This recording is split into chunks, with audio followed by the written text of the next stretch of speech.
Chaque année, les compagnies aériennes vous offrent 11 services totalement gratuits. Mais il y a un piège, elles ne vous le diront jamais. Vous devez les demander, à voix haute, au bon moment, avec les bons mots. Non, je ne parle pas d'une astuce de carte bancaire ou d'un programme de fidélité compliqué. Ces services sont déjà inclus dans le prix de votre billet, vous les avez déjà payés, vous ne les réclamez simplement jamais. Et croyez-moi, le numéro 5 se trouve probablement dans votre portefeuille en ce moment même. Quant au numéro 1, c'est un titre fédéral que la plupart des agents d'embarquement espèrent que vous ne découvrirez jamais. Alors pourquoi ce silence? Faites le calcul, les compagnies américaines transportent plus de 800 millions de passagers chaque année, et chaque service annoncé à voix haute, c'est un coût de plus sur leur facture. Le silence, lui, ne coûte rien. Voici les 11 avantages, un par un, avec les mots exacts pour les obtenir. 11e avantage, le laissez-passer que votre famille ne demande jamais. Voici quelque chose que peu de gens savent. Votre fils ou votre fille n'a pas besoin d'un billet d'avion pour vous accompagner jusqu'à la porte d'embarquement. La plupart des grandes compagnies américaines et européennes délivrent un pass d'accompagnement directement au comptoir d'enregistrement, pour toute personne qui aide un passager ayant besoin d'assistance. Ce pass passe la sécurité comme une vraie carte d'embarquement. Votre proche reste avec vous jusqu'au moment de monter dans l'avion. Voici un exemple concret. Une jeune femme accompagne sa mère au comptoir. Elle demande le pass. L'agent l'imprime en moins de 2 minutes. Elle porte le bagage, marche avec sa mère jusqu'à la porte et attend avec elle jusqu'à l'embarquement. La plupart des familles voyagent pendant des décennies sans jamais savoir que cette option existe. La phrase à dire au comptoir « Je souhaiterais un pass d'accompagnement pour que mon fils puisse me conduire jusqu'à la porte ». Ce pass vous offre de la compagnie jusqu'à l'embarquement. Le prochain avantage, lui, va soulager vos épaules dès l'arrivée à la porte. 10e avantage. L'enregistrement de bagages gratuit sur les vols complets. Voici un fait que peu de voyageurs exploitent. Les avions n'ont jamais été aussi pleins, et les compartiments à bagages débordent presque à chaque vol. La plupart des gens voient ça comme un problème. C'est en réalité une opportunité. Quand l'agent annonce que les compartiments sont pleins, la compagnie cherche des volontaires pour enregistrer leurs bagages en soute, gratuitement, directement à la porte d'embarquement. Votre valise est étiquetée jusqu'à votre destination finale. Aucun frais. Vous n'avez plus besoin de la soulever au-dessus de votre tête, ni de vous battre pour une place dans le compartiment. Vous vous retrouvez avec la même valise à roulettes que vous traînez depuis des années. Et cette fois, c'est la compagnie qui la porte pour vous, sans un centime supplémentaire. La méthode, proposez-vous comme volontaire avant même l'annonce officielle. Vérifiez que l'étiquette indique bien votre destination finale, pas votre escale. Gardez vos médicaments et objets de valeur avec vous, dans votre bagage à main. Ce geste simple protège vos épaules. Le prochain avantage, lui, va régler 6 heures de repas d'avion. 9e avantage, le menu que presque personne ne prend la peine d'ouvrir. Sur les vols long courriers avec repas inclus, les compagnies proposent une liste de repas spéciaux que la grande majorité des passagers ignorent complètement. Sans sel, pour diabétiques, sans gluten, adaptés aux problèmes cardiaques. Ces repas sont entièrement gratuits et il suffit de les commander dans la gestion de votre réservation au moins 24 heures avant le départ. Voici le vrai avantage caché. Les repas spéciaux sont toujours servis en premier, avant tout le reste de la cabine. Vous mangez environ 20 minutes avant vos voisins. Si vous surveillez votre tension ou votre glycémie, commander le repas sans sel ou spécial diabétique change réellement votre vol. Votre plateau arrive avant même que le chariot n'ait fini la première rangée. Pour ceux qui font attention au sel, c'est parfois la différence entre atterrir en forme et atterrir la tête lourde. La méthode, commander en ligne 24 à 48 heures avant le départ, appeler la compagnie si le site ne propose pas l'option et reconfirmer à l'embarquement, car ces repas manquent parfois à la liste. Ce confort se joue dans les airs. Le prochain avantage, lui, se joue avant même que vous montiez dans l'avion. 8e avantage, l'embarquement prioritaire, un droit et non une faveur. Beaucoup pensent que l'embarquement prioritaire est réservé aux personnes en fauteuil roulant. C'est faux. Selon la réglementation fédérale américaine sur l'accès des personnes handicapées, toute personne ayant besoin de plus de temps ou d'assistance pour monter à bord peut simplement le signaler à l'agent d'embarquement. Elle montera alors avant le groupe général. Aucun certificat médical à présenter. Aucun diagnostic à expliquer. Aucune justification à donner à un inconnu. Vous vous identifiez, c'est tout. Le processus s'arrête là. Beaucoup de voyageurs ont mis des années à comprendre cette règle simple, pensant qu'il fallait des papiers officiels. En réalité, il suffit d'une phrase, et votre accompagnant embarque avec vous, au même moment. La méthode: prévenez l'agent avant que l'embarquement ne commence, jamais en pleine file. Vous n'avez jamais à justifier une condition médicale. Votre accompagnant monte à bord en même temps que vous. La phrase à dire: j'ai besoin d'un peu plus de temps pour embarquer. Je souhaiterais embarquer en priorité, s'il vous plaît. Monter en premier n'est que la moitié du chemin. Le prochain avantage vous porte à travers tout l'aéroport. 7e avantage, l'escorte porte à porte, y compris lors des correspondances. 45 minutes pour changer d'avion à Dallas, c'est un exercice difficile pour n'importe qui. Mais ça devient une simple formalité quand une personne avec un fauteuil vous attend directement à la passerelle. La loi fédérale oblige les compagnies aériennes à fournir une assistance gratuite en fauteuil roulant ou un guidage, depuis le dépôt des bagages, à travers la sécurité, jusqu'à votre siège dans l'avion. Et cela se répète à chaque correspondance. Ce n'est pas un geste commercial, c'est une obligation légale. Cette assistance est entièrement gratuite. Un pourboire pour un bon service reste votre choix, jamais une obligation. Pour les voyageurs qui redoutent les correspondances serrées, cette seule demande retire le stress le plus lourd du voyage. La méthode: demandez l'assistance dès la réservation, puis reconfirmez 48 heures avant le départ. Redemandez immédiatement à l'atterrissage. N'attendez jamais seul à la porte, sans avoir prévenu personne. Ce droit couvre aussi les correspondances, pas seulement le départ. La loi vous accompagne littéralement jusqu'à votre siège. Le prochain avantage, lui, concerne ce que vous payez pour monter à bord. 6e avantage, le tarif senior que les compagnies n'affichent jamais dans une publicité. Sur certains sites de compagnies aériennes, il existe un menu de type de passager que presque personne ne remarque.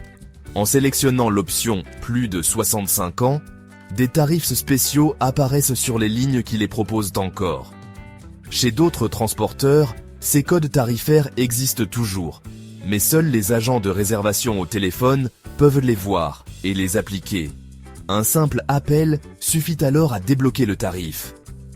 Le tarif senior n'a jamais vraiment disparu. Il s'est simplement fait discret. Les compagnies ont gardé ces codes pour les marchés où les retraités voyagent réellement et ont arrêté d'en faire la publicité partout ailleurs. 5 minutes avant de réserver, voilà tout ce que ça demande.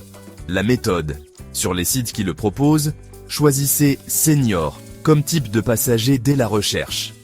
Chez les autres, appelez directement le service de réservation.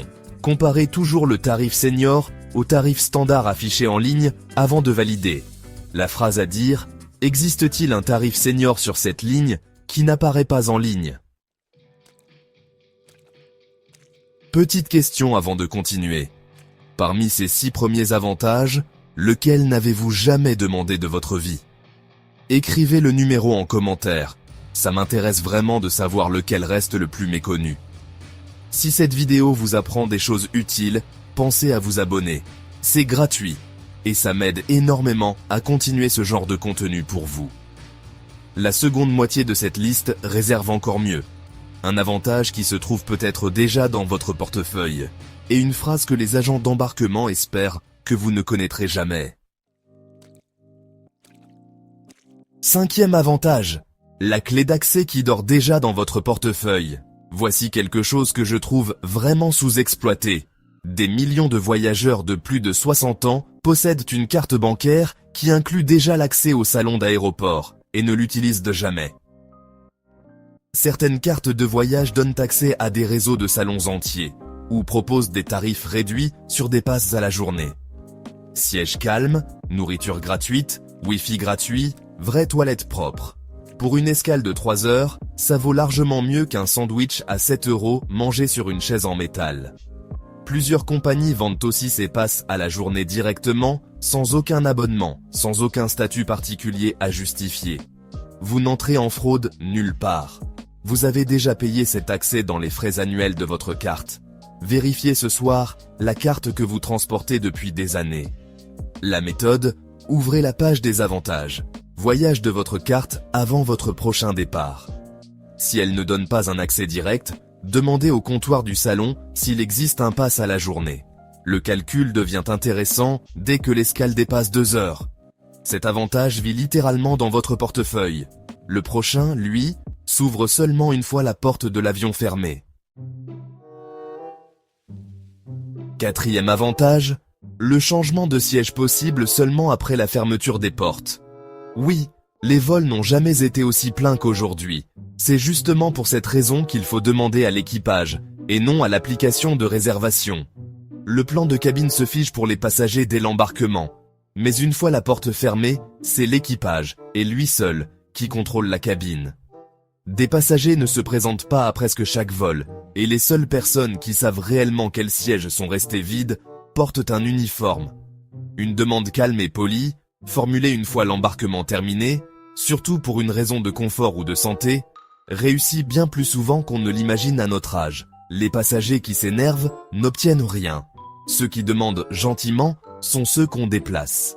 La méthode, attendez que l'embarquement soit entièrement terminé, ne demandez jamais en pleine procédure. Formulez votre demande discrètement, avec une raison précise. Plus d'espace pour les jambes, un accès direct à l'allée, un genou qui a besoin de s'étirer. Acceptez un refus avec le sourire, l'équipage se souvient toujours de la politesse pour le reste du vol. Un siège vide, c'est de la chance. Le prochain avantage, lui, est un engagement écrit que les compagnies espèrent que vous ne citerez jamais. Troisième avantage, le kit de survie que les compagnies n'expliquent jamais debout à une porte fermée. Voici quelque chose que la compagnie ne vous détaillera jamais pendant que vous attendez, seul, devant une porte d'embarquement vide. Quand un retard ou une annulation vient d'une cause qui dépend de la compagnie, un problème d'équipage, de maintenance ou de planning, chaque grand transporteur américain s'est engagé par écrit à fournir des bons de repas après 3 heures d'attente et une nuit d'hôtel si vous êtes bloqué au-delà de la journée. Ces engagements sont même consultables publiquement sur un tableau fédéral. Et depuis fin 2024, la réglementation impose un remboursement automatique en espèces, et non plus de simples bons. Dès que votre vol est annulé ou fortement modifié, et que vous refusez le nouvel itinéraire proposé, personne ne vous tend ça spontanément. Il faut le demander, et le ton du comptoir change immédiatement. La méthode, demandez si le retard dépend de la compagnie. Ce mot déclenche les engagements. Réclamez directement le bon de repas et l'hôtel au comptoir. Refusez les bons si vous ne prenez pas la correspondance proposée. Demandez plutôt un remboursement en espèces. La phrase à dire, ce retard dépend de votre compagnie. Je souhaiterais le bon de repas et l'hôtel auquel vous vous êtes engagé. Deuxième avantage, le siège que la loi réserve déjà pour vous, sans que vous le sachiez. La plupart des voyageurs ignorent que certains sièges sont légalement mis de côté pour eux. Si vous ne pouvez pas vous abaisser au-dessus d'un accoudoir fixe, la compagnie a l'obligation de vous placer dans un siège côté allée, avec un accoudoir amovible. Une jambe immobilisée ou raide donne droit à un espace pour les jambes plus importants. Un accompagnant qui vous assiste doit être placé à côté de vous, sans frais supplémentaires, même sur le tarif le moins cher disponible. La compagnie n'a pas le droit de vous revendre cette adaptation comme un siège premium payant. Vous appelez simplement le service accessibilité de la compagnie, décrivez votre besoin, sans avoir à donner un diagnostic médical. Et le siège est organisé avant même votre arrivée à l'aéroport. Pour des années d'usure sur les hanches et les genoux, cet appel devient probablement le plus confortable de tout le voyage. La méthode, appelez le service accessibilité au moins 48 heures avant le départ. Dire simplement « je ne peux pas me baisser dans un siège du milieu » suffit amplement. Ne payez jamais un supplément pour une adaptation qui vous est due par la loi. Et voici enfin celui pour lequel j'ai construit toute cette vidéo. L'arbitre fédéral posté derrière chaque agent d'embarquement en Amérique. Premier avantage, Toute compagnie aérienne américaine est légalement obligée d'avoir un responsable de résolution des litiges disponible dans chaque aéroport qu'elle dessert, à chaque heure d'ouverture. C'est la personne formée et habilitée à régler immédiatement les conflits liés au handicap ou à l'assistance. L'agent vous dit qu'aucun fauteuil roulant n'est disponible, votre embarquement prioritaire est refusé, une adaptation de siège vous est refusée. Une seule phrase suffit pour faire venir quelqu'un dont le travail entier consiste à faire respecter la loi fédérale, en personne ou par téléphone, en quelques minutes seulement. La plupart des agents entendent cette demande seulement quelques fois dans toute leur carrière. Ce n'est pas une simple requête. C'est une procédure officielle et elle appartient à chaque voyageur qui sait la nommer. La méthode, utilisez-la uniquement quand un droit d'assistance vous est refusé, jamais pour un simple désaccord tarifaire. La compagnie doit vous mettre en contact immédiatement, en personne ou au téléphone. Restez calme, la phrase seule fait le travail. La phrase à dire « Je souhaiterais parler à votre responsable de résolution des litiges, s'il vous plaît ». Après avoir vu des voyageurs de notre génération payer pour des choses déjà incluses dans leur billet, une chose est claire, les compagnies aériennes ne cachonnent pas ces avantages. Elles attendent simplement de voir si vous savez les demander. La vraie question n'est peut-être pas ce que l'avion vous doit. C'est plutôt « Combien de voyages avez-vous déjà payé 2 fois, sans jamais le savoir ?» Et ce n'est que la moitié du chemin. Il existe une seconde liste, celle des avantages que les équipages offrent discrètement à 10 000 mètres d'altitude et que presque aucun voyageur de plus de 60 ans ne réclame jamais. Elle est juste ici. Et si cette vidéo vous a été utile, abonnez-vous avant d'y aller.